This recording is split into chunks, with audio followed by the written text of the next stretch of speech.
पुढची एक मोठी बातमी आहे। छगन भुजबळ मनी लॉन्ड्रिंग प्रकरणाच्या संदर्भातली ही बातमी आहे। प्रत्यक्ष न्यायालयात हजर करत नसल्यानं छगन भुजबळांनी हायकोर्टात याचिका दाखल केली आहे। भुजबळांकडून हायकोर्टामध्ये हेबियस कॉर्पस याचिका दाखल करण्यात आली आहे। याचिकेवरच्या या सुनावणीला आता सुरुवात झाली आहे आणि या सुनावणीसाठी पंकज भुजबळ कोर्टात हजर आहेत।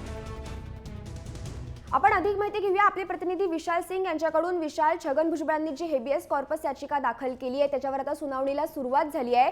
काय नेमकी हायकोर्ट निर्णय घेण्याची शक्यता आहे? मानसी, जर आपण आता बघाल तर हायकोर्टात सुनावणी सुरू आहे।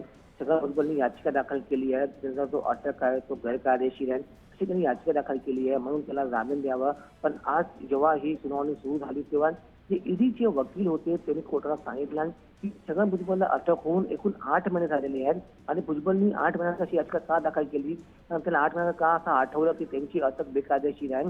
तर त्यानंतर आता जे छगन भुजबळचे वकील आहेत ते कोर्टात युक्तिवाद करत आहेत आणि अजूनही युक्तिवाद सुरू आहे। युक्तिवाद संपल्यानंतर कोर्ट डिसाईड करणार की भुजबळला बेल द्यायची की नाही द्यायची आहे। बरोबर विशाल, दिलेल्या माहितीबद्दल धन्यवाद। तर छगन भुजबळांनी हायकोर्टामध्ये आता हेबियस कॉर्पस याचिका दाखल केली आहे आणि या याचिकेवरच्या सुनावणीला हायकोर्टात सुरुवात झाली आहे।